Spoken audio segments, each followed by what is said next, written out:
ল্যাংড়া কানা ফকির, তিন বন্ধুর ছোট্ট একটি গল্প। যদি গল্পটি ভালো লাগে তাহলে গল্পটিতে লাইক কমেন্ট করে গল্পটি শেয়ার করে দিবেন। চলুন গল্পটি তাহলে শুনে আসি।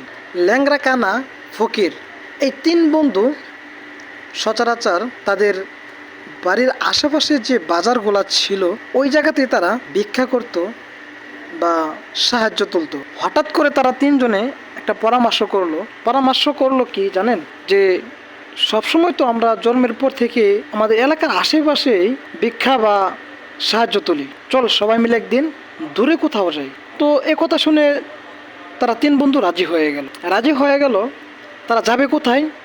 ওই নদীর ওই পারে বিশাল বড় একটা বাজার আছে, তারা ওই বাজারে যাবে। তো ঠিক আছে, সবাই সিদ্ধান্ত নিল যে তারা ওই বাজারে ভিক্ষা করতে যাবে বা সাহায্য তুলতে যাবে পরের দিন সকালবেলা। তো সকলের কথা মতো যখন সকাল হলো, সকলেই নদীর ধারে এসে হাজির হয়েছে যে নদীর ওপারে যাবে ভিক্ষা করার জন্য।